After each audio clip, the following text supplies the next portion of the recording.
Good afternoon, everyone. Before we start, I'll just like to just have, by show of hands, how many of us have used AI, be it Gemini, ChatGPT, Copilot, in the last month or so? That's beautiful. Now, how many of us in our workplaces have a policy that speaks to how to use AI, when to use it, and who is accountable when something goes wrong? Great. So this session is very relevant. Good afternoon, everyone, and welcome to this session. I'm just going to start off before I introduce our panelists with attention, which you've already indicated here.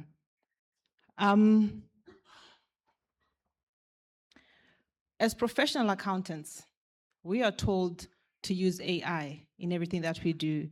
And the belief is it improves efficiency, and there are a lot of pros and cons, but we're never really told about who is accountable for it, especially when things go wrong.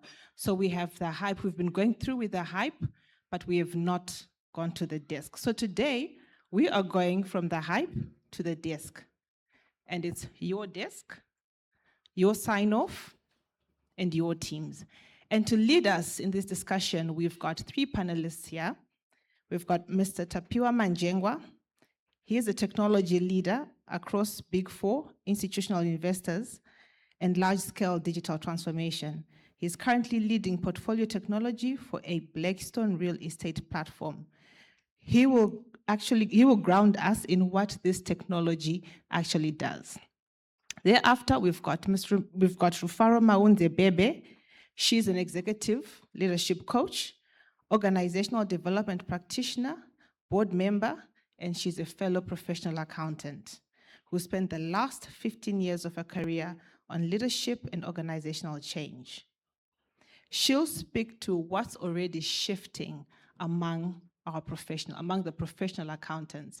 And by professional accountants, I'm speaking to everyone, our CAs and our public sector professional accountants.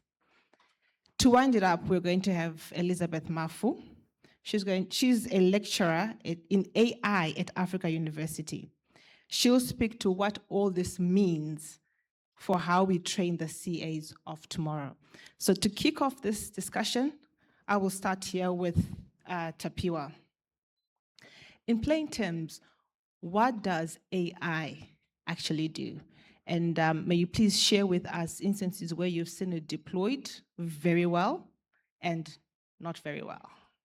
Thank you very much. So there's an important thing to understand about artificial intelligence is that it simultaneously has a very specific definition, but also it's an umbrella term that covers a lot of specific types of technology. So if we think about what the basic definition is, it is when systems exhibit human-like intelligence, whether it's reasoning, problem solving, being creative, learning from experience, etc. So when systems actually exhibit that, that is called artificial intelligence, because as humans, we are the original intelligence. In terms of being an umbrella term, it covers everything from systems that play chess, to driverless cars, to systems that can use AI, what we call AI agents, which we'll speak about in a minute, to do various specific, more complex tasks on an automated basis.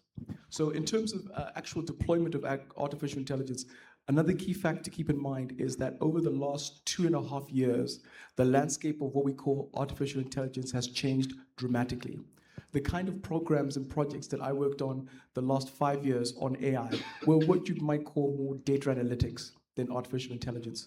We're now in a scenario because the technology has actually caught up to the desires, and the capabilities are such that organizations can actually implement artificial intelligence in various aspects of their business, and it can be by function, whether it's HR, whether it's finance, whether it's some back office, sales, marketing, you name it. In terms of what tends to go well in implementing artificial intelligence, firstly, it has to be anchored in strategy. The most important thing to keep in mind is that technology is an enabler. It enables business outcomes. So whatever AI is being implemented, it has to be anchored in business strategy. What is the business trying to achieve? The challenges I tend to see are people start with the tools. So they start by saying we need Claude or we need ChatGPT.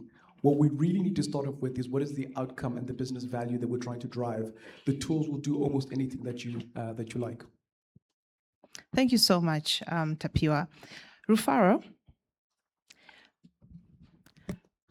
from your perspective, what's already currently changing right now for practicing CAs? And what should someone who's, say, 5 years in their career, what should they be excited about? And what should they be worried about? Thanks, Tapiwa. I think just to put us into perspective, I'd like to share some really interesting stats around jobs globally. So, many of you, I'm sure, would have read some of the reports that talk about the fact that AI is going to displace no less than 92 million jobs by 2030. So, people read that and they get a little bit worried. But then, in turn, the other side of the coin is that it's going to create 170 million new jobs. So this means that there's a significant shift structurally in terms of the traditional roles that we used to and what they actually do. And that's really important for the accountant, because what we've seen is a shift from your run-of-the-mill processing entry level to more strategic value addition. And that's the shift that we're starting to see at the moment. Organizations such as some of the big corporates, some of the big consulting firms already have at least half of their staff complement as agents that Tapiwa will explain a little bit later. But that actually speaks to the future of work, the future of collaboration, and how we view the way we work. So it's an exciting opportunity to be able to learn new skills. It brings people back to the forefront of decision making, because you cannot delegate judgment, you cannot delegate thinking. That still remains with the human. As much as these tools are an enabler, you don't delegate the accountability, we don't delegate the judgment. So there's an opportunity for us to just shift the way our mindset and the way we structure ourselves to be able to deal with the coming changes. Wow, thank you, Rufaro. And now to you, Elizabeth. With all this that is coming, with all that you know that is coming with AI, if you were to redesign the CA qualifying process, what foundational skills would you protect at all costs, and which ones would you cut? Okay, thank you very much. With the background information that we got from Tapiwa and Faro, I feel that I should protect the professional skepticism and then cut the ordinary repetitive things and large volumes of work doing these things that AI is now currently doing.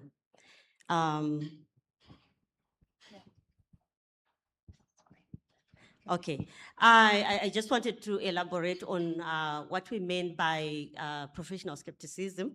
Like, according to ISA 200, it defines it as the questioning ability, like staying alert to anything that doesn't add up, and critically assessing the evidence instead of taking it at the face value. Yeah, so that is professional skepticism. And then what I would maybe just say to close this is that we should protect what we can't, that can't be automated. Anything that can't be automated, we should protect that. That is the questioning mind, the deliberately trained, and then separately assessed. And then also we cut what already has been done, like the computational skills that now the AI has actually taken up. So let's protect and cut. Thank you. So mental myths is now almost irrelevant, and that professional skepticism survives. Now back to you, Tapiwa. Please, will you walk us through a real deployment of AI? What made it work and what nearly derailed it? Great, thank you. So for confidentiality, I can't state the name of the client, but effectively what we were trying to do was use artificial intelligence to optimize the use of certain land and sea resources and assets. And what that meant was that there were competing uses. Not only would you do A over B or C, but also the sequence in which you chose to do A, B, or C mattered. Because if you started off and decided you were going to do B, you couldn't potentially later do A. So there were constraints in how we could potentially think about this. And the way we started off the program was really to deeply understand what we were trying to achieve and how it tied into the overall organizational strategy. So I will say this until the cows come home. The difference between programs that add value versus what we call vanity projects is how well anchored they are to business and strategic outcomes. So first and foremost, we aligned the program and what it was trying to achieve to what the business outcomes were and the timelines that the business was trying to achieve some of these outcomes. We then had some specialist developers and teams and consultants that we hired because these are specialist skills, right? Let's not sort of put it short. Facts of life are to build some of these models, to develop some of these capabilities tends to require you to bring in specialist skills. So in addition to having aligned with the business and done all the sort of normal programming business case type activities, we brought in the right skills to help us with the program. It was not an easy program because at the time we had COVID and the world was going chaotic, but what we were able to achieve was a key focus on what the outcomes for the program were and what they were trying to achieve for the business and what the business users would get and the value that they would get. Now, we had two separate types of users. We had internal users and we had external users who would benefit from this deployment. And it's normal sort of what we call software development life cycle type activities where you understand what the needs are, you understand how it's going to be built, you understand the timelines, and you start working towards that. The challenges we faced are there are always unknown unknowns, especially when you're deploying completely new technology. There are things that are maybe assumptions that we did not assume were assumptions, but were inherent in all the decisions that we were making, and we only identified much later in the process that things may not work the way we had anticipated that they would work. So we had to deal with a lot of changes throughout the program simply to adapt to the reality of what was on the ground. What went well for us was, again, alignment of stakeholders and business. We were able, at times where necessary, to gain additional funding or pivot the program slightly because we had strict and very careful alignment with business outcomes and business users. Ultimately, what made the project or the program a success was a very keen understanding of what value would deliver, understanding the key technologies that would be involved and how those were going to serve the overall business strategy that had been identified. So I've said at a very, very high level, that process you can almost rinse and repeat for almost any major program. You have to really be aligned with stakeholders, you have to really understand the value that you're delivering, and the tools are secondary. Remember that, the tools are secondary. If you understand exactly what you're building, why you're building it, what value it'll create, and understand at least at a high level some of the risks and constraints and bring in the right capabilities and skills, generally you should be able to get to a good outcome. Another key consideration is governance and risk management. Making sure you've got the right governance in place to manage the risks of these tools as they're deployed. Wow. So for a moment there I thought you're going to say one of the things that almost derailed it was finance team, the CFO, the FD. So throughout so I started off in accounting and I ran away as quickly as possible and I worked in technology. And one of the most important lessons I learned is to make finance your friend. Because they're the ones who hold the purse strings. So even when I was in trouble and I was going to go over budget by a significant amount, before I even went to my own boss, I would go to the CFO and sit by his desk and talk about, here's the challenge, here's what we need to get done. So make finance your friend. Speaking of finance, people, so where do finance and audit teams mostly overestimate what this technology can do unsupervised? Wow, unsupervised is a very, very important term. So I would say we are in a very critical stage in the evolution of some of these tools where they appear or give the impression of being able to run autonomously. One of the slides I'll show is talking about what we call agentic AI, which is where we are now relying on autonomous AI agents to make decisions and give us outcomes based on a goal that we've defined. I would say some of the critical things to understand is building these tools requires a significant amount of time and investment in building what we call guardrails. So every single day I will read some new event that's happened where an AI system has gone rogue or an AI agent has gone rogue.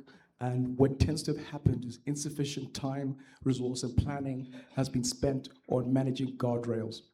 I would say the technology today will only get better, but I think we are far from having a completely autonomous situation with these systems.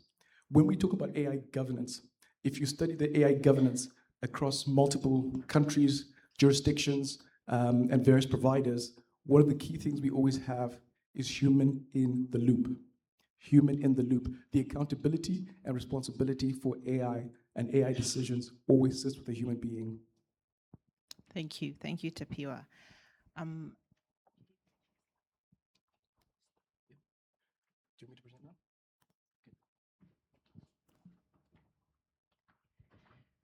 Sorry, Tapiwa is just going to present something for us on AI deployment.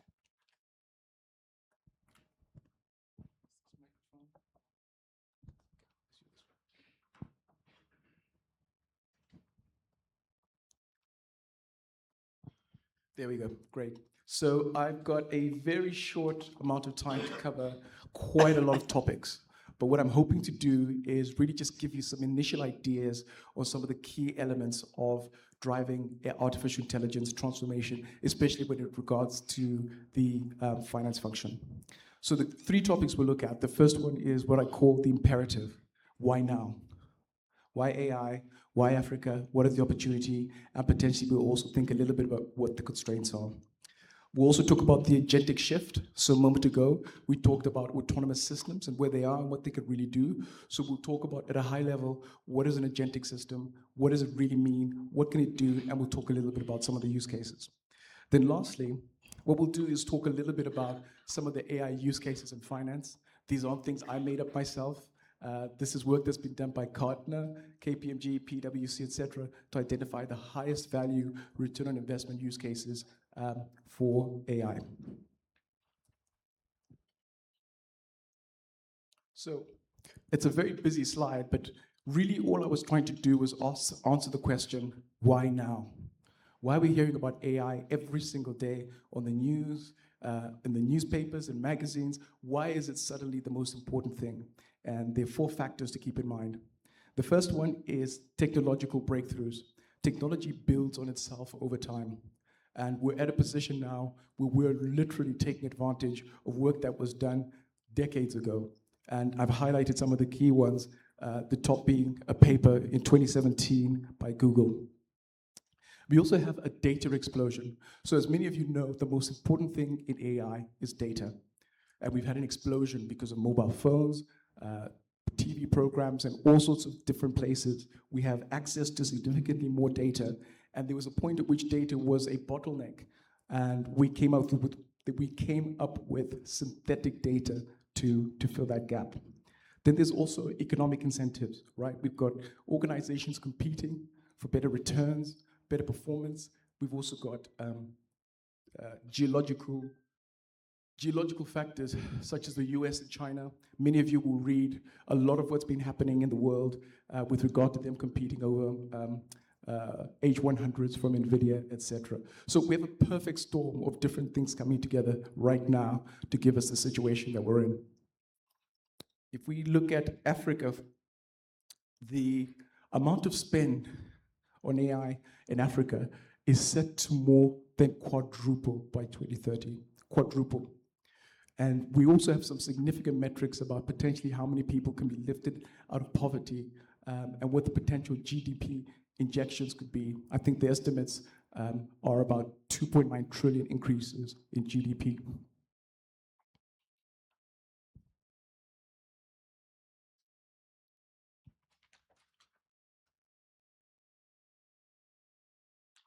Okay, so what are the key advantages that Africa actually has in taking advantage of AI? I'll just bring them into three significant ones. One, we are born digitally native. Why do I say born digitally native? It's because we use a lot of mobile phones, which gives us significantly structured and high quality data. And again, remember, the most important thing in artificial intelligence is data. Secondly, we've got one of the youngest workforces on the planet. Why does this matter? Firstly, they're ready to adopt AI and they don't have the legacy biases and issues that maybe we or our parents had in taking on new technologies. So the idea is always that we can leapfrog the rest of the world in how quickly we adopt and take advantage of artificial intelligence.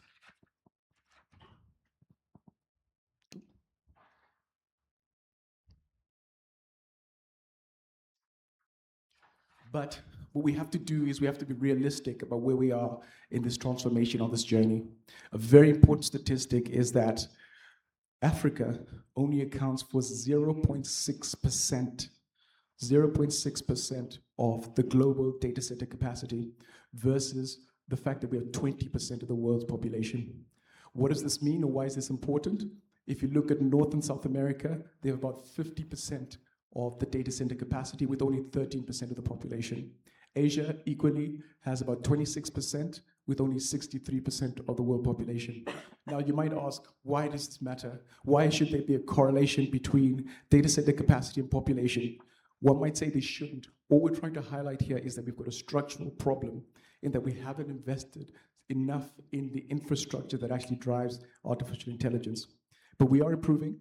You could see in some of the sub-Saharan, specifically in South Africa, where the data center capacity is quite significant, and I think all the major hyperscalers are actually in South Africa. So, the most important topic, you will hear over and over, at least I hope, that we are now in what we call the agentic era. And what does the agentic era actually mean? So, in terms of automation, we went through three separate phases. The first one was simple, what we call robotic process automation. It was rules-based, where all we did was really look to automate repetitive tasks. The second phase was RPA plus a little bit of machine learning, where the tools became a little bit more advanced and a little bit more capable. But really what they weren't doing is they weren't really learning, and they weren't really providing the capabilities we're seeing now. Where we are today is what we call the agentic era, where effectively we are able to produce autonomous reasoning systems that can act on our behalf. So it's really a remarkable, profound scenario that we find ourselves in. So what are AI agents? The very simplest definition is these are autonomous software systems that act on your behalf. So if you have a travel agent and you want to go on holiday, you can just tell the agent, this is my budget, these are my dates, family of 4, I want to stay in central London, I want to see these shows, and go. And it will carry out all those activities on your behalf and only come back when it's achieved a goal. That is an AI agent, right? The key thing to understand is the tools that most of us are using these days, like ChatGPT, Claude, etc., form the brains of those autonomous systems. The key thing is these autonomous systems have got access to tools like the internet, your Outlook calendar, your email, what we call APIs in technology, etc.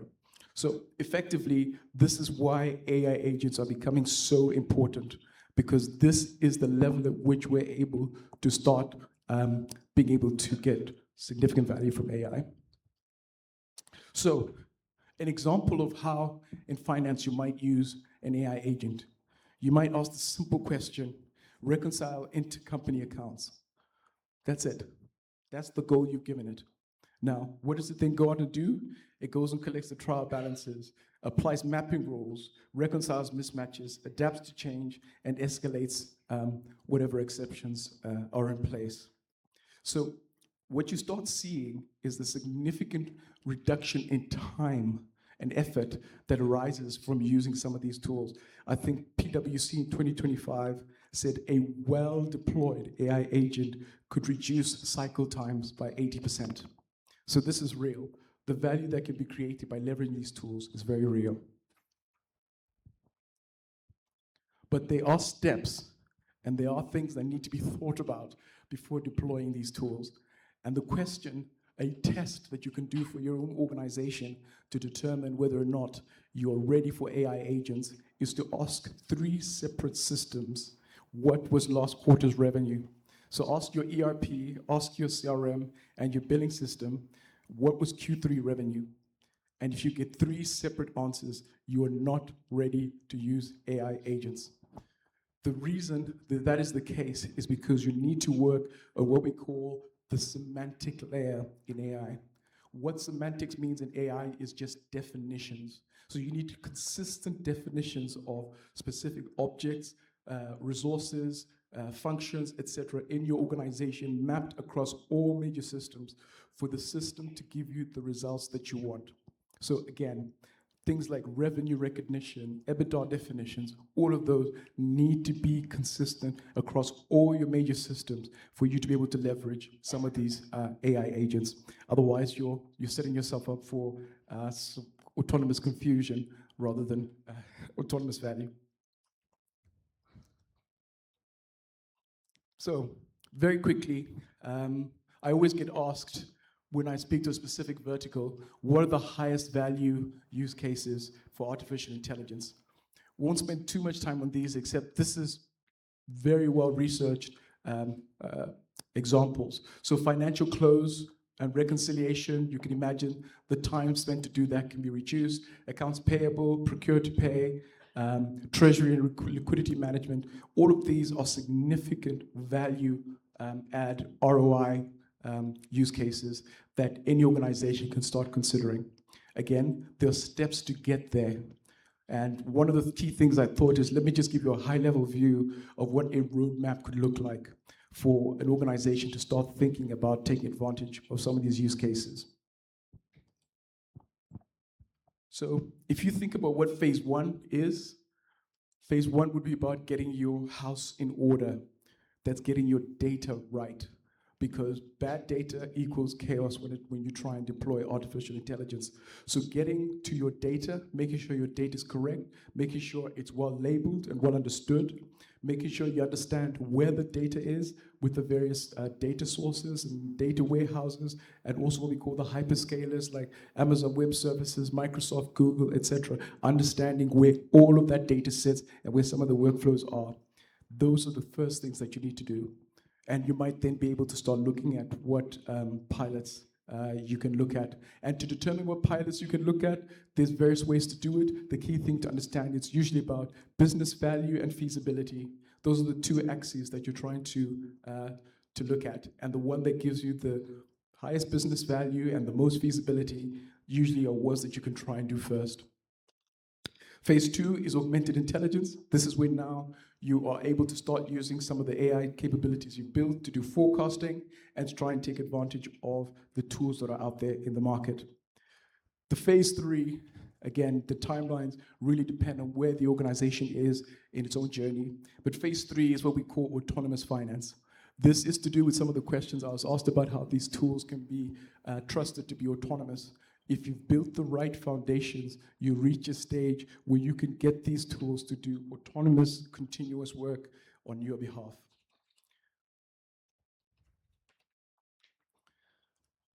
Another important question that I get asked all the time is, what about return on investment on AI? And how do you calculate return on investment on AI? So an example that I use, there are many ways you can do it, but an example that I tend to use is efficiency gains plus productivity gains plus risk mitigation. What does that mean? Effectively, you can get reductions in the costs of reconciliations, you can get improvements in capacity redeployments, and you can get, let's say, $1 million in reduced leakage or cost in the organization. Those gains or benefits are all divided by the costs, which tend to be around implementation costs, tech stack, talent, transformation programs, etc. And as a rule of thumb, we tend to budget 20 to 30% of the project costs for talent and transformation, which is key. So there you have it, a basic framework for understanding what ROI is on AI. And it's also critical to think that this would would need to be adjusted and aligned to how your organization manages itself and its KPIs. Another key thing is to keep in mind is about KPIs that need to be managed. And here are just some basic examples. Process efficiency, cycle times, forecast quality, compliance, ROI and value, adoption velocity, et cetera, et cetera. So there are a number of different things that organizations need to think about in order to try and manage and actually realize the ROI on some of these investments. I'll just go on to this second last slide, which is the reality versus the promise of AI. So you know how we hear about the iceberg and only 10% is what's seen and 90% is below the surface. When it comes to AI, 10% tends to be the dream, what people are expecting and the expectations. So it replaces replaces repetitive work and makes it more automatic. It boosts productivity, costs drop immediately, etc. This is effectively the dream or the story that's sold with AI. Beneath the surface is the work that's required in order to take advantage of AI. So data quality management, legacy systems management, change management, ROI measurement, talent management, vendor lock-in or vendor selection type questions. So there's a lot that actually is beneath the surface that's required in order to realize the value and the benefit of artificial intelligence. So keep in mind that there will be a promise, and this is some of the things that organizations tend to struggle with, where the promise isn't necessarily fulfilled based on some of the challenges that are below the surface. Then the last slide, I'll just talk quickly about 6 ways that AI initiatives tend to fail. The first one is what we call pilot purgatory, where pilots are not managed adequately, where there aren't sufficient kill or continue criteria enough, where there isn't sufficient strategic alignment with pilots and prioritizing pilots in order for them to reach and actually help identify and help sort of meet business objective. Another critical one is misaligned stakeholders. So the key thing to understand, and this is very, very important, if you hear nothing else, AI is not an IT problem. AI is not an IT problem. IT will be responsible for delivering AI, but the teams that realize the benefits of AI are the people in this room, the HR teams, marketing teams, the manufacturing, etc. So part of the problem is people tend to think AI is an IT issue. It is not. The most important thing to understand is the benefits of using AI are realized by people in this room. Governance and risk oversight as an afterthought, sorry. Remember, as the graph of how valuable these tools are and the value they can add to the business goes up, unfortunately, so does the risk and the risk surface of some of these tools. So we need to think governance up front.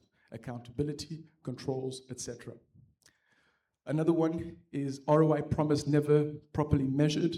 So one of the key things is that benefits realization on any project is critical, but it becomes even more important on some of these AI programs where some of the benefits are less tangible, like increased customer experience, etc., etc. So you need to manage the ROI promised.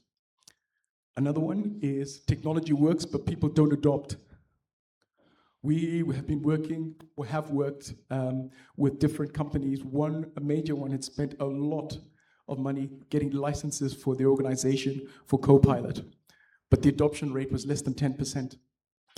So there's a change management aspect that needs to be considered in order for these things to be successful. It's not just about technology. It's about getting users to understand the tool, understand the value to them, and understanding the value that it can create for the business as well. Then the last one is potentially the most important one. It says that every project starts from scratch. The reason to include this is because just as AI is enabled by systems learning, organizations also need to continually learn. You cannot start every single project from a blank slate. You have to take the learnings from every other project that has been done in the organization. I was a technology director for a TV channel. In my interview, they told me we get the scope wrong, we move too quickly, We don't tend to align well with stakeholders. So we know these are some of the institutional problems we have in the organization. Lo and behold, what are the first mistakes we made? We didn't finalize the scope. We didn't align properly with stakeholders. So organizations tend to make the same mistakes. It has to become a learning organization in order to really take advantage of these tools and the capabilities that they can provide. So with that, I will stop. Thank you, Tapiwa. We'll keep the questions for the question and answer session. Moving on to Rufaro. Tell us what all this means for today's CA. What does a well-run finance team look like differently today than it did 3 years ago because of all this that Tapiwa was telling us about? So just before I answer that, a very quick poll. How many of us have had any AI training in our companies? AI training, the company has invested in AI training. Okay, all right, that's awesome. That helps me a lot. So Tapiwa alluded to the issue around people, and I'm here to make the business case for people that technology success is not about technical expertise, but it's actually about the users around. It's really about how do we take people along the journey. So, research has shown that most organizations that have adopted AI have failed at the point of people adoption, have failed at the point of user adoption. That's why you've got adoption rates of 10%. You've got things, people say the pilot failed, but it actually is a user issue. So one of the things that we've seen as a critical skill is critical thinking is becoming more and more important. You mentioned it before, and also behavioral intelligence, the ability to be able to think laterally, to collaborate, to think outside the box. So what does it mean for those that are either in public practice, that are still at the firms, or that are in either they're in government, or they could be in industry? There are a number of things that are changing, that are shifting, right? So your run-of-the-mill tasks that were manual reconciliations, routine tasks, the narrow things are moving away. Now the issue is the way we've been structured, and I think if I recall correctly, when you come in as an analyst, as a first year, you do the casting and the calling, you do the reconciliation, you do bank and cash, you move slowly to maybe debtors and then stock, and there's like a process, right, that helps you gain a particular skill set or knowledge before you start to be apply judgment and critical thinking. Now the rate of change of this technology does not allow for that. We don't have 4 years to train people. They have to start thinking from day one. So the way we think about our new entrants and our junior staff, the people that we lead, has to actually go on its head. So before, where you only take the leadership teams to the strategic sessions, and that's where you talk about the economy, what's really happening in the business. If the people who are sitting at the bottom of your business do not understand the business, really understand the business, what actually drives the business, what brings in revenue, they're not able to actually question what these models produce. And another thing that you must know, that if you don't have I saw that, lots of people said they use AI, and then how many policies, there were less hands. Everybody in your organization is taking your organizational data and putting it into a large language model, which is not proprietary. That is happening. We have worked with a number of clients where when you do then the detailed training, people say, yes, I put it in because it's easier. So people are looking for efficiency, but there's no governance policies. So that management report, whatever there's, that client report, people are taking those things and putting them in their personal Gemini, personal ChatGPT, and that is going out. That is being used as public information. So without any governance, if you don't have an enterprise license for any of these tools, rest assured, whatever you've put in there is public. And the people that you're leading without any policies, without any training, that's exactly what they're doing as well. So this is a real thing. We have to take a moment to invest in our people. It's not a nice to have, it's an urgent need.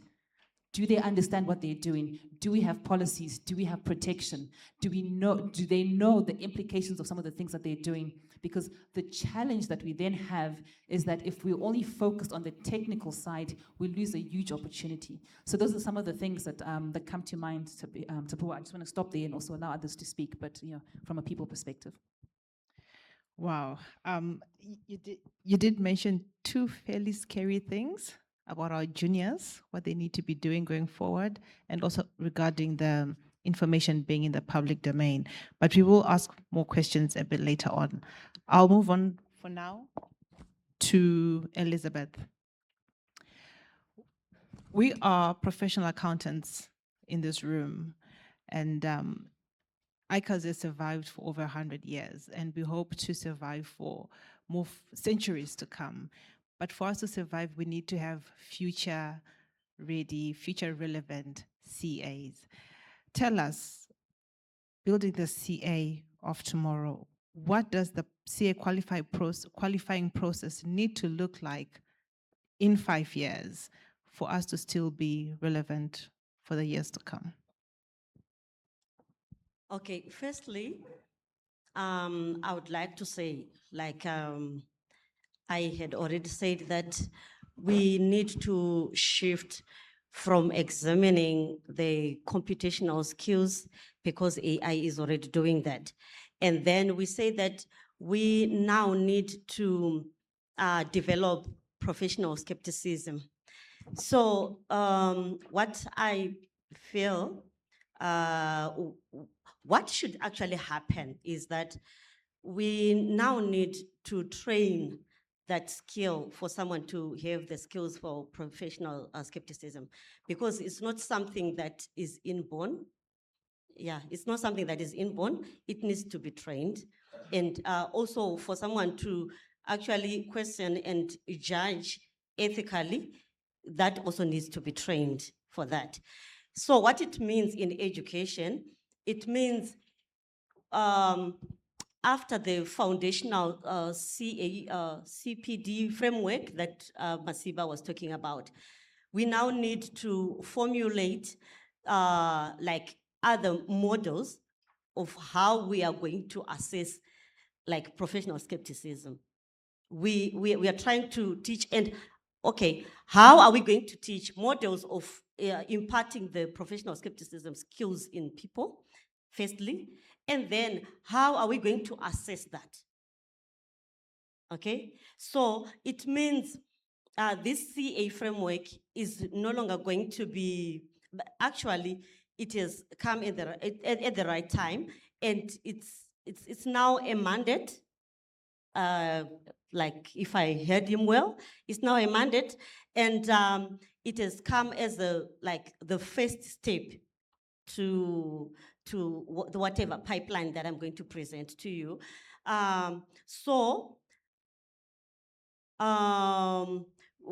We really need to really then sit with maybe educators, professional educators, so that we design those models that I've been talking about.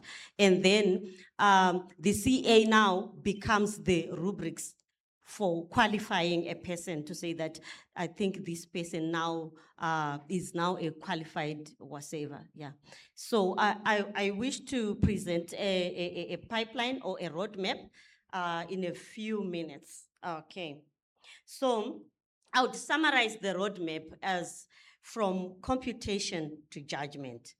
That's the summary of the roadmap. If you would go out of this room without understanding the roadmap to shaping what the qualifying framework for the CA is going to be like, it's from computation to judgment. So we have already learned that the digits are already being handled. So the qualifying process was built to certify someone who could compute reliably. That job is now largely automated, and we need now to shift. So what are the 5 skills AI cannot certify itself on? And those skills are the ones that we are going to actually build the assessment models on. First of all is the professional judgment and skepticism. AI is not able to certify itself on that. And then AI governance and data stewardship. AI cannot certify itself on that. And then contextual and research literacy. And then explainable AI fluency, and then also ethical and sustainable tech oversight. AI is not able to do that as yet. So these are other directions that we should take as professional accountants, so that we will be able to be still relevant in our careers. So the roadmap starts with the first step, which is the CA framework that has been presented. And then the second step becomes the university training. So this would actually mean that the framework is actually going to influence the curriculum in the universities. So it's curriculum plus a hands-on exposure. So what it calls is the universities have to do collaborations with practicing firms so that the students are also gain a privilege of being exposed to the real world data. And then to the next step will be to the internship and trainee program. What it means that we should do, like a trainee should be able to review before producing something. So AI has done this thing for you, and if you get the output from the AI system, you should be able to review and make your own judgment, question the output, explain it out loud, what it means to you, what are the implications of those numbers that it has produced to your clients or to the organization as a whole.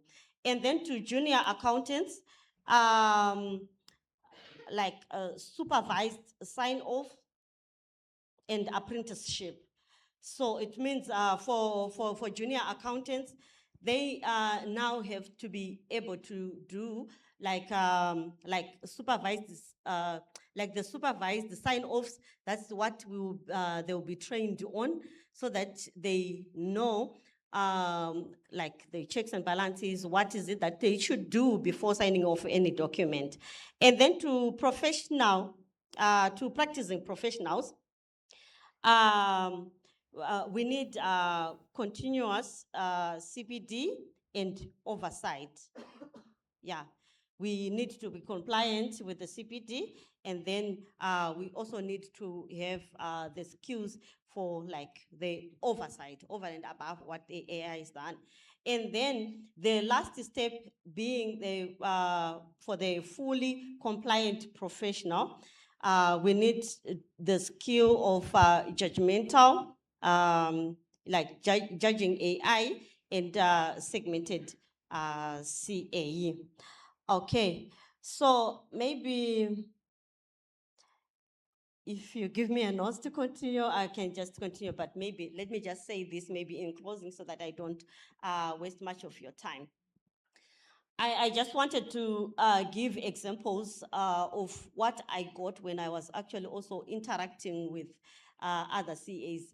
Personally, I'm not a CA, I'm an IT person, and it was actually also new to me to be interacting with people from the whatsoever. We know engineers and whatsoever, they don't actually see each other well, because we have our own way of seeing things. But what I got from interacting with other CAs, I had an idea about data stewardship. I learned that delegates are already feeding client financials into OpenAI tools for a quick report. So governance has to be taught before a trainee ever touches a live file. That is my advice that I'm actually giving. Not after the first exposure, no. And then there's something that I've also seen or learned, like it's about oversight over automation. I was talking to one person. I didn't see him today. I will not say his name, but you know him maybe if I say this. Okay, you are saying that he actually prompted a cloud to design an ERP. So he was actually questioning my relevance as an AI person and a software engineering person, to say that I can now prompt I can now prompt Cloud, and then it creates the whole ERP for me. So my advice is, okay, everything that we do, it will need validation, because if we give everything to Gen AI, like what my colleague was saying here, is we are actually selling out the data somewhere, and it also needs validation by software engineers and everything, because they also has to be like some configuration of the middleware to avoid the issues to do with cybersecurity. And so I won't go far, but and then judgment over explainability. Someone was highlighting that we hear also that there is something that is called explainable AI. I want to tell you that explainable AI only shows which inputs drove to a particular to the numbers that you are seeing at that particular time, but only trained judgment decides whether it was the right question, and the one skill every stage of the roadmap is built to protect. So I'll end here. Thank you. Thank you, Elizabeth. In all the presentations, I could pick that while AI is a good thing, it also comes with risks. There are risks that need to be looked out for. So maybe all of you, starting with Tapiwa, who is accountable when the AI gets it wrong? Is it the person who signed off? Is it the person who built the model? Or is it the firm that bought the tool? So it's a great question, and at present, the responsibility tends to be with this organization that bought the tool, simply because you cannot account for all the hundreds of millions of use cases that a potential large language model will be used for.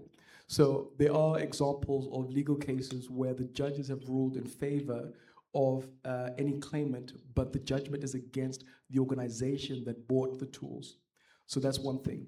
There are slight nuances to that, which are around when it's safety of children and other sort of critical things that they tend to go directly to the large language model, right? So you'll find Sam Altman and ChatGPT are being sued in his personal capacity for some of the issues that have arisen around child safety, et cetera, when using the tools.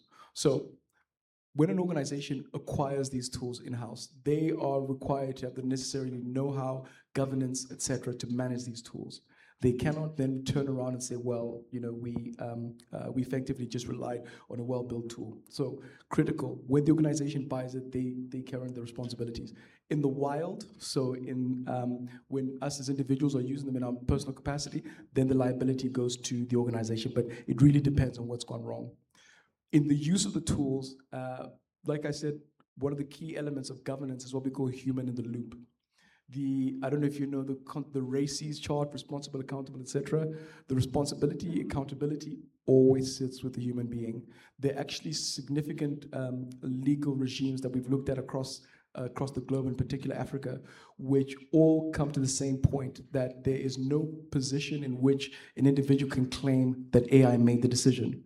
They need to be able to explain and understand how it got to that decision. And if any of you pay attention to any of these tools, you'll realize that is becoming increasingly more difficult. These things are more and more like black boxes. But the responsibility and accountability within an organization is with the people, when broadly between the buyer of the technology and the vendor, it's with the buyer of the technology. In the wild, as in consumer world, generally, if they do something strange, you should be able to sue them. Thank you, Tapiwa. The human in the loop, Rufaro, what are your thoughts on accountability? So it's your board. So this group of people, finance professionals, you support your audit committees, whether it's through internal audit, it's through finance, and ultimately, like with any organization, the buck stops with your board. So it's so important that your board of directors, first of all, have got an understanding of what AI is, a really good and solid understanding of how it's being used within the organization, how it's being deployed, what the risks are, and what it could mean for them as the ultimate custodians who have the fiduciary responsibility. And that's one of the gaps that I've personally seen, where there's a lot that's happening maybe, you know, at the bottom of the organization or even with senior leadership, but it hasn't transferred into the actual board of directors. So I'm hoping that, you know, coming out of this, you're going to take your board of directors on a journey, first of all, of training, very important, and getting them to understand, because it doesn't, the buck stops with them, and that's the reality. If something goes horribly wrong with private data, information, the people that are sued are the directors of the company. So even if, you know, you as an individual make a mistake, if your name is not on that letterhead, is actually ultimately those individuals, and I'm hoping that we can actually equip them to be able to do the needful accordingly. Thank you, Rufaro. So, directors in the room, the buck stops with you. Elizabeth? From a trainee point of view, my answer to your question is the person who is responsible is the person who is signing off. The person who is signing off. Because I believe that the definition of a professional accountant is is the person who is responsible for the figures that are appearing in black and white. Yeah. So if you sign off something that you are also not able to explain, you have actually taken up your role and given it all to AI. So I think the person who is signing off is the one who is responsible. Of course, the judgment will not be fair if that person is not trained. So after going through the training and the pipeline that I have presented before, after that, signing off, something that I think you'll be responsible for that. Wow, thank you. We are not very good on time, so I will just allow for 2 questions from the audience. So if you do have a burning question, please just raise your hand and get a roving mic.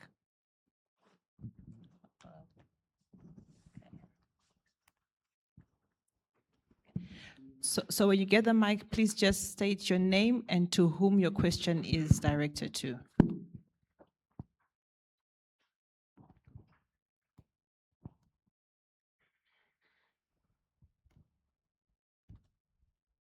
Good afternoon. My question would be directed to the gentleman on the panel. My name is Simba. So my question is, we do understand that we currently are in an era where artificial intelligence has really evolved. I think over the past 2 weeks, we did get confirmation from the CEO of NVIDIA that artificial intelligence has moved a step up and is now general artificial intelligence. And they do expect that, I think within the next 2 to 5 years, we're getting to a step up where it becomes super artificial intelligence. And those artificial intelligence tools are now able to think critically and make better judgments and decisions than what our human capabilities currently are. So with that in mind, should we be worried over the next 5 to 10 year horizon as far as relevance of our profession in terms of decision making is concerned? Thank you. So Jensen Wong's calling it artificial general intelligence is a difficult one. The first problem is that we haven't agreed on what the meaning of artificial general intelligence is. What I can agree with is the rate of change that we are seeing in artificial intelligence is unbelievable. Unbelievable. I try and pay attention to this stuff and I cannot keep up. The rate of change in the tools that are being released, the capabilities of these tools, and the various benchmarks that are consistently being beaten means, as you rightly point out, that we're going towards a future where very, very quickly things are going to be different. Now, I always find this to be a very difficult question to answer because the reality is we have to face it, we have to face into the fact that the world has changed. The world has changed, right? This is no longer the world that we grew up in, our parents and potentially our ancestors grew up in. We're for the very first time living in a world where we have another capable intelligence on the planet. What that means in terms of job security, what that means in terms of how we live our lives, and what that means in terms of how we plan needs to be seriously considered. So one could always argue that in the past, what we had was what we called job displacement. In other words, if the factory had 100 workers, it added automation, and they ended up with only 60 workers. The 40, because they were economic units, were able to find jobs in other sectors, et cetera, and continue about their lives. The difference now is the speed and scale. So to answer your question, it is a very, very important question, which is why I advocate continuous learning and continuous improvement. The word that scares me the most is obsolescence. Not that you haven't worked hard, not that you haven't built a career, but the skills and activities that you now bring to add value are no longer as valuable. What artificial intelligence has done is it has shrunk the value of intellect and knowledge. So doctors earn more because they spend more time and they could command a premium. Accountants could earn more because they spend more time and had more knowledge and could command a premium. Even with all the errors and issues we see with Claude, ChatGPT, Gemini, Mistral, you name it, they can still do a fairly decent job with human supervision of coming out with outcomes. So to answer your question, the world has changed and it is important to face into this. The other thing is to also look at how you're empowering yourselves, your colleagues, the people you work with, to try and take advantage of all these tools. Between now and some chaotic scenario, the people who will succeed are the ones who are leveraging this technology, who are understanding this technology, understanding what it means, how it works, right? And having the ability to criticize and understand the level of granularity enough to know whether or not an answer is wrong or right. So my only response, and this is how I deal with these questions, is continuous learning, continuous evolution, understand how your role, your organization, your clients are going to change in the future and adapt accordingly. It's very, very difficult to predict. We're in a period called the singularity, which effectively means we haven't got enough information from the past to be able to predict what's going to happen next. So I apologize, it's a long-winded answer, but we are in a period of exponential change and everybody has to embrace it. There's no other way. Embrace it, use the tools, learn the tools, continue to learn, continue to develop. Thank you very much. I think my question was also aligned to that, but maybe a follow-up question from what the gentleman asked. It's a very good response. We need to adapt. We need to work with what's changing. But what are your views on super intelligence? Thoughts, reflections? And I guess this can go to all the panelists as well. So that's my question. And then perhaps when time allows me, I'll just have a comment on Elizabeth's input on the competencies, but please, if that can be answered, super intelligence, your views, thoughts, and reflections. Okay, thanks for the question. Maybe to answer it properly, let's all align on what we mean by artificial superintelligence. So when we define artificial intelligence, we just usually put it into three categories. The first one is what we call artificial narrow intelligence, which is AI that are built for a very specific narrow thing to do. So they can play chess, they can edit videos, they can generate text, they can do very specific set of things. The second category of intelligence is what we call artificial general intelligence. That's what all of us have in this room. We can apply our intelligence across a whole suite of different activities. So think about it. You can learn to ride a bicycle. You've learned how to speak, you've learned how to read and write. You can watch 10 minutes of football and understand how to play football. You can watch 10 minutes of tennis and understand how to play tennis. So we as humans have what's called general intelligence. And so we're not in a position yet where the systems and the tools are demonstrating artificial general intelligence. It is a debate because we haven't agreed on what that definition is. Artificial superintelligence, if you follow the path, effectively describes a situation where the intelligence available far surpasses any and all human intelligence. right? Think about it. If it's a graph of capability and the graph just keeps growing, they will hit a point where the artificial intelligence is far superior to humans. And we honestly don't know what that means. So my general thoughts on it, the way we get to artificial superintelligence is actually related to what we call world models. World models are models like we've all been talking about large language models. There's a whole other category of models called world models. Now, these world models are trying to simulate reality. Why do they need to simulate reality? Because unless this is a simulation, we live in the real world and we have forces like gravity that we need to deal with. So if you try and deal with the real world, let's say you're using a driverless car, you actually start understanding it introduces a lot of chaos, trees, leaves falling, riders potentially getting in the way, other cars getting in the way, something falling. So these world models are the next big thing or the next frontier in terms of artificial intelligence, simply because they're now trying to model the real world and all the complexities of the real world. I believe these world models are going to be the ones that reach or help us reach superintelligence.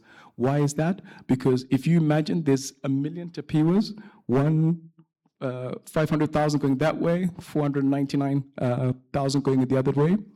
If one learns something in Indonesia, one learns something in London, another one learns something in Johannesburg, another one learns something in New York, another one learns something in, I don't know, take your pick, Russia. As all these models are learning and continually integrating, they will reach a point where, one, because they learn so much faster than any of us can, two, they will be able to predict and simulate the world significantly faster than we can. I am convinced personally that this is where what you call this artificial superintelligence comes from. The previous chief AI scientist, Jan LeCun, he left Meta to found a world models company, and he raised $1 billion. Another famous AI research called Fei Li, she recently also started a new company, raised another $1 billion, because they're now convinced those world models are the ones that are going to get us to artificial superintelligence. Don't ask me timelines. All I know is it's happening faster than anybody else can predict.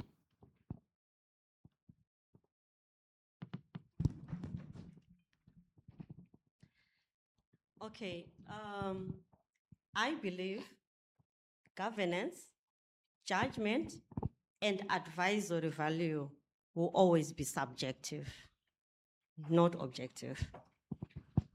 So I believe that we should get into research, like as CAs, and make sure when you're doing your researches, you also collaborate with IT professionals and other people that might be affected by your whatever.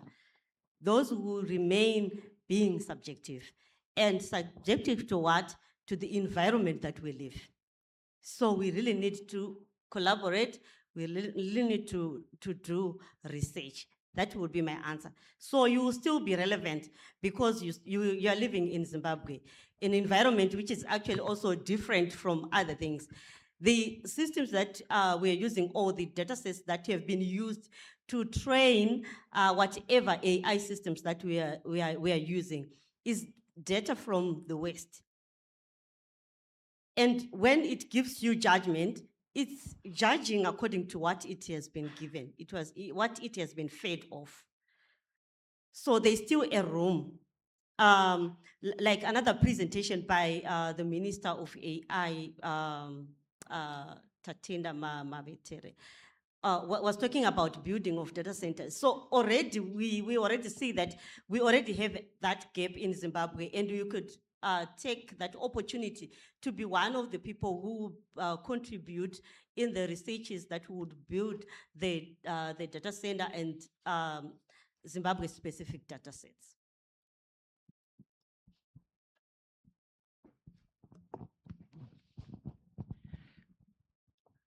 Any more questions? Okay, thank you so much. I just have one quick question for Rufaro, and it's more of a practical question. We've got a lot of finance managers here, audit managers here.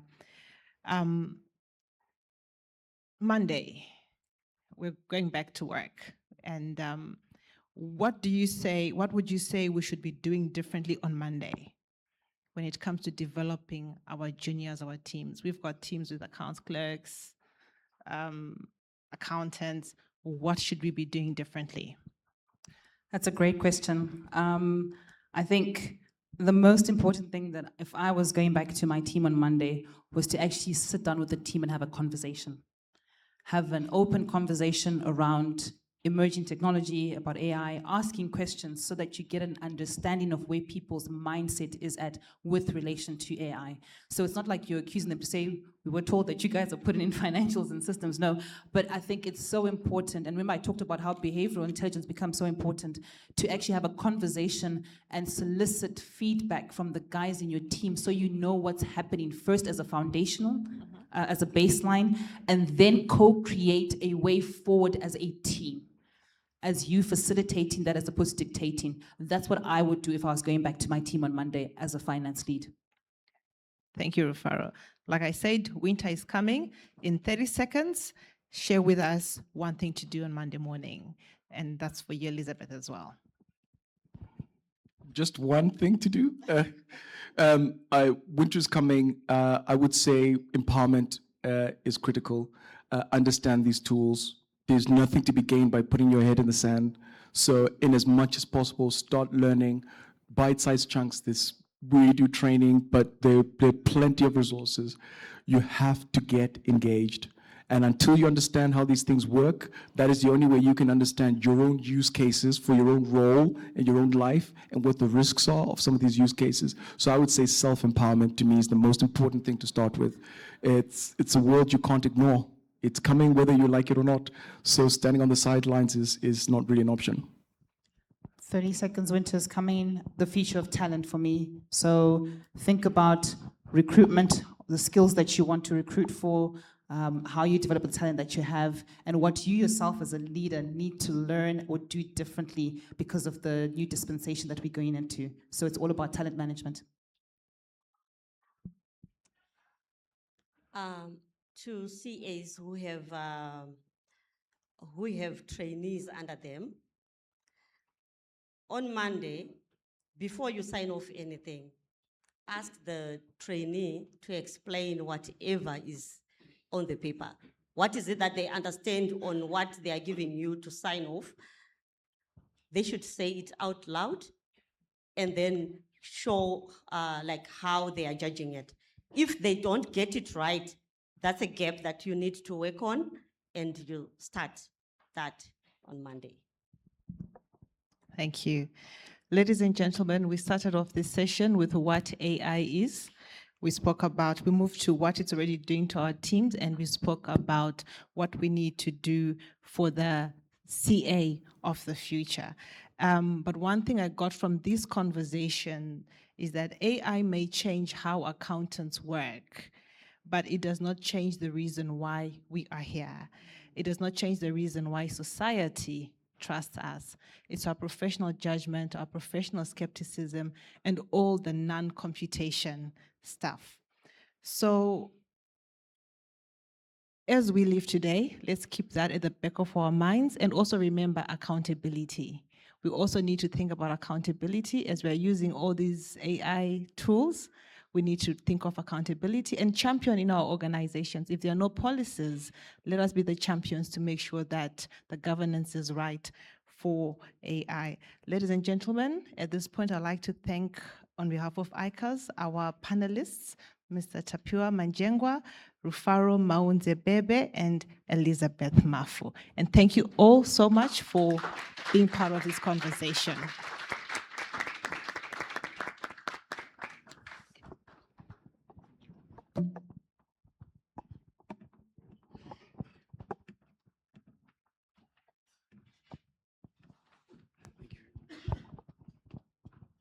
All right, thank you very much. I'm going to kindly ask you to come and hand over a token of appreciation from us at ICAZ.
All right. Thank you very much. Another round of applause, ladies and gentlemen,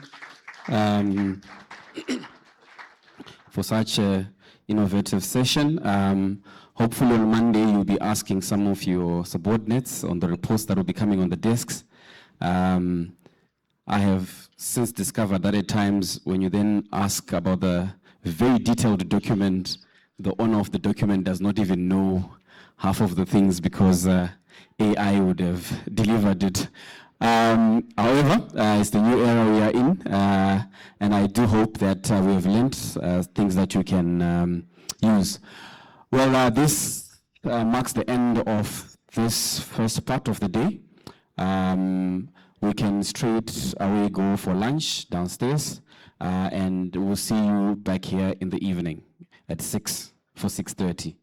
Thank you. Cheers.